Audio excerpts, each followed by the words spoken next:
Good morning. My name is HCM Swami. I am working as a professor in structural engineering. The main important aspect of doing this video is to introduce GATE, that is Graduate Aptitude Test for Engineers.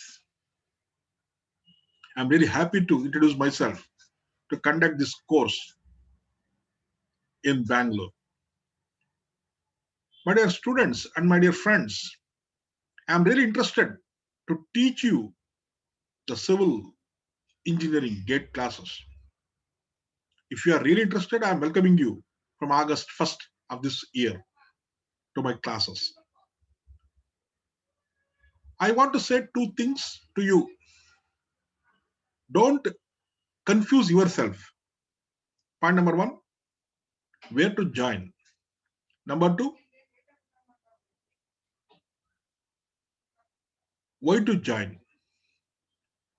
Where to join, I am absolutely interested to teach you and asking all of you to join to my classes because my classes are result oriented and I am not telling any vague answers. I have 29 years experience in this teaching and designs. And really speaking, the systematic way of teaching the subject is tremendous in my classes. Try to understand why I already explained. Now, next one is the thing to teach the subject and the result what I obtained in these classes is fantastic. Now, my dear friends, in my 28 to 29 years career, my result sheet is clear. It is 100% result, 98% result, 97% result. You ask my previous students, previous college students, what is my result? Starting from theoretical subject to the analytical subject, my result is fantastic. It is not less than 95 to 98% result I got. I worked with plenty of colleges, 5 to 6 colleges. I worked with 5 to 6 colleges, and I also worked with different institutions as a professor. Now, my interest is to teach GATE because I'm doing two works. Number one, I'm working as a designer. Number two, I'm working as a professor. Now, try to understand why I have taken this video to teach or to explain. My dear friends, really speaking, GATE is a mandatory for different universities and different educational institutions. Why? That I am teaching you in coming slides.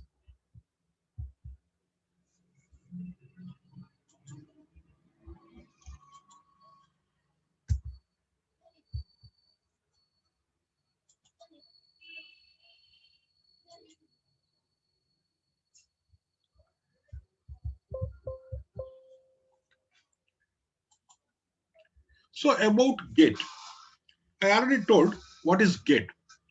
GATE is Graduate Aptitude Test in Engineering. It is conducted by IISCs and IITs, and it is emerged as one of the benchmark tests for engineering and science students. It is meant for to join to higher educations. Either it may be a post graduation or it may be a PhD courses.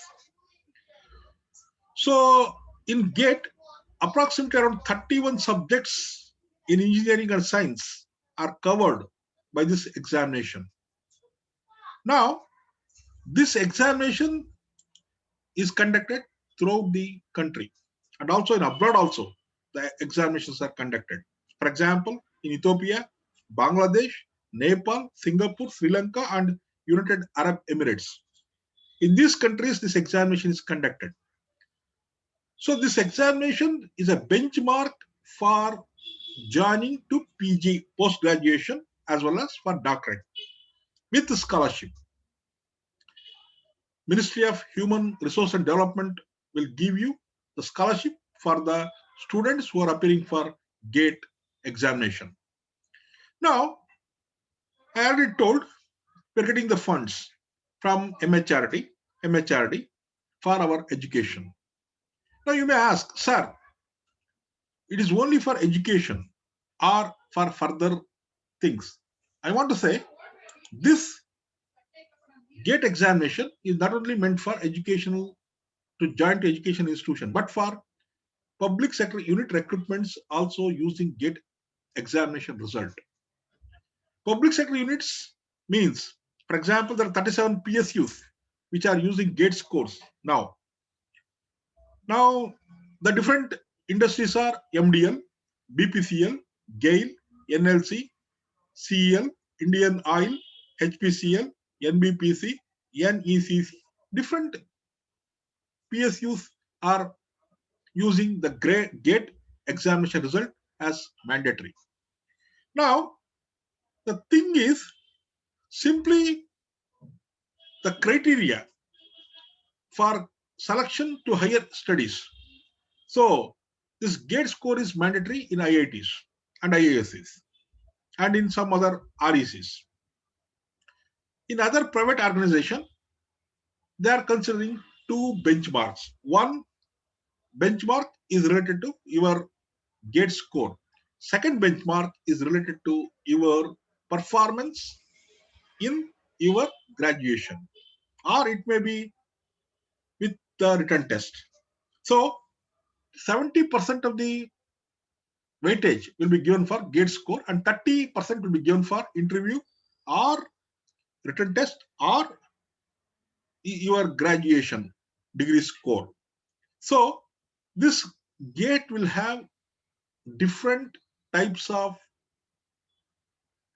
mandatory for different institutions.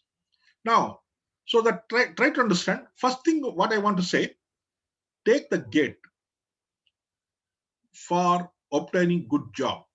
If you take the GATE and if you enlarge your knowledge, if you enhance or enlarge your knowledge in this examination, it is really helpful to you to become a good engineer, to become a good,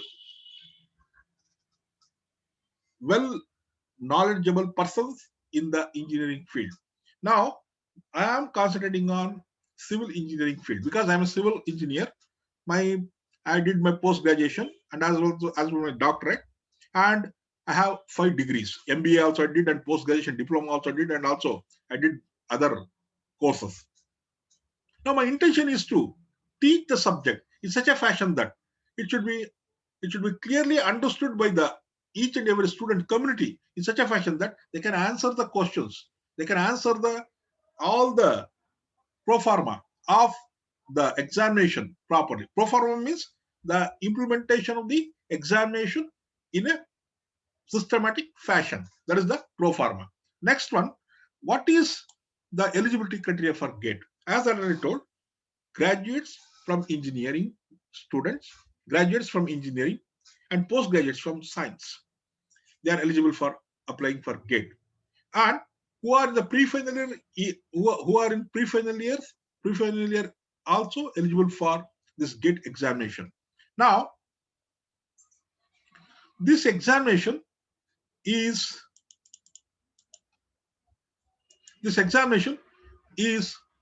having the following structure. So, total marks in the paper, it is a single paper examination, it is an objective type, and 100 marks, 15 marks is for general aptitude and 15 marks for mathematics and remaining 70% for civil engineering subject. So it is divided into 3 portions. One, general aptitude, then mathematics, then the civil engineering subject. So according to these things, 15% is allotted for general aptitude, 15% is allotted for mathematics, and 70% is for subject examination. How the marks are distributed, that I am showing in the next slides. Now try to understand. So the next point is now this duration and examination time. So duration of the examination is 3 hours. Maximum marks is 100 marks. And the question papers are multiple choice questions and numerical answer questions. Multiple choice questions and numerical answer questions. Try to understand. There are two types of questions are appearing in the examination. One is numerical type, another one is multiple choice. So for that sake is concerned, so for each 1 mark multiple choice question, 1/3 marks will be deducted from wrong answer. For one wrong answer, 1/3 marks will be deducted for multiple choice questions. And for 2 marks questions, 2/3 marks will be deducted for wrong answer in multiple choice question. But there is no negative marking for numerical answers. Numerical answers are also required. You have to make a paperwork. I mean, you have to calculate and you have to feed the numerical values by using pad. That is uh, uh, by using the input device to the system. It is completed. It is computerized examination. Next one. So distribution of the marks, chapter wise analysis. You please see the chapter wise analysis. In two, I'm just you go through the this slide calmly, quietly. Now I will highlight the marks. So in 2016, mathematics will carry 14 marks, and engineering mechanics 1 mark, and strength of materials 4 marks, structural analysis 9 marks, construction materials it is for 4 marks, and RCC is only for 1 marks in 2016, but it is in 2015 it is 10 marks. So steel it is 1 mark, and it is for steel it is 4 marks in 2016. Like that, soil 17 marks, and fluid mechanics 7 marks, and irrigation 3 marks, environmental engineering 10 marks, and other transportation engineering 6 marks, and surveying 5 marks, and general aptitude 15 marks. This is related to 2016 scenario. So the maximum marks will be covered in mathematics, general aptitude, and the other subjects. So I have given a chapter wise analysis. I have given a chapter wise analysis in the presentation. Please kindly go through each and every component, because explaining or going through in the slides each and every year by year is not look nice. So final 2016 pro forma, I read it. I read in front of you. Now try to understand. The maximum marks will be covered in mathematics and general aptitude, and also it is covered in a different fashion in different subject wise components. So you are not only expertising yourself in the uh, civil engineering, but you are expertising yourself in the general knowledge as well as in the mathematics. So the entire course I'm going to conduct on my own. So please kindly, if you are interested, please kindly join my classes and listen the classes. And it is an introductory class what I am going to give. In the next presentation, I am covering the building materials. It is a theory portion, because analytical issues will take it later part. But now I want to deliver the lecture related to material part. First, I will start with the theory, because if I cover the theory, you come to know what is required and how it is required, what is the thing to be done in the theory. Because most of the questions are asked in such a fashion that it is think probing, means you have to think the answer which you have to tick or which you have to enter. So it is a probing question. It is mind probing questions with knowledge as well as in-depth basic fundamentals you should know. So I will teach one by one.